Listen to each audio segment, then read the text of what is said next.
Wait শুরু থেকে explain করি। হ্যালো এভরিওয়ান, আসসালামু আলাইকুম। ইটস মি জেইস প্রিয়ম। আজ ফ্রাইডে, সো ভাবলাম কোথাও ঘুরতে যাই সিঙ্গেল মেয়ে দেখার জন্য। আমরা গেলাম চিড়িয়াখানায় ঢুকতে না ঢুকতেই আমার বন্ধুকে ইশারা দিল এক সুন্দর রমণী। ওয়েট গাইস, তোমরা কি ভাবছো এই যে তোমার সামনে সুন্দর রমণী আসতেছে আর কিছুক্ষণ পরই এসে গেল তোমাদের সামনে সেই সুন্দর রমণী। এই সুন্দর রমণীটা দেখতে তোমার কোন বান্ধবীর মতো? দ্রুত মেনশন দাও। মিঙ্গেলদের জ্বালা সহ্য করতে না পেরে কিছু অ্যাস্থেটিক ভিডিও করার প্ল্যান করলাম, অ্যান্ড দেন ভিডিওগুলো এক্সপ্লেন করতেছি সবার সামনে।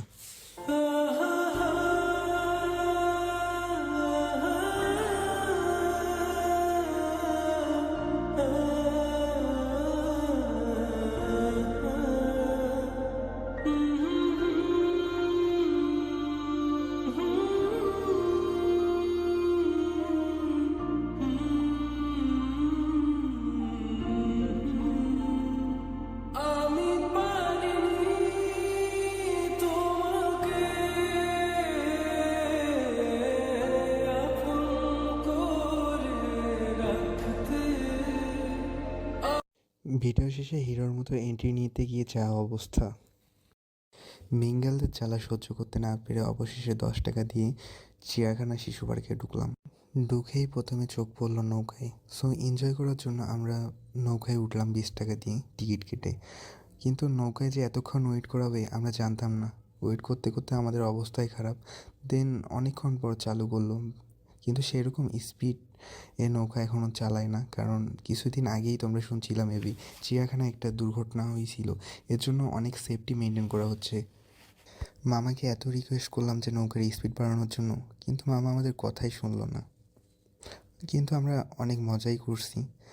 বাচ্চাদের নৌকা ওঠানোর জন্য এই নৌকাটা আমি মনে করি ওয়ান অফ দ্য বেস্ট, কারণ এখানে অনেক সেফটি মেনটেন করা হয়েছিল। বাই দ্য ওয়ে গাইস, তোমাদেরকে এখনও অরিজিনাল কথাটি বলাই হয়নি। এটা আমাদের ফার্স্ট ব্লগ।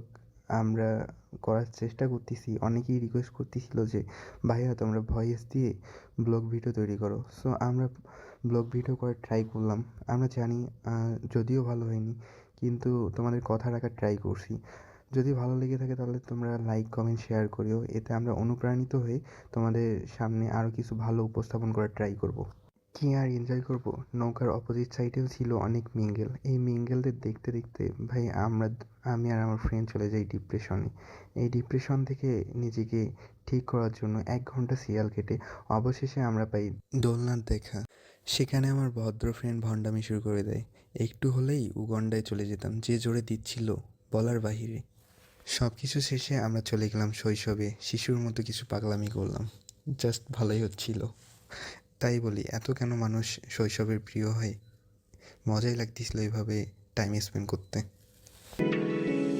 মনে মনে আজও কেন যে ছন্দ সাজায় তোমাকে পাওয়ার আশা আমাকে কুরে কুরে খায় আমার। চিড়িয়াখানা ঘোরা শেষ করে আমরা চলে আসলাম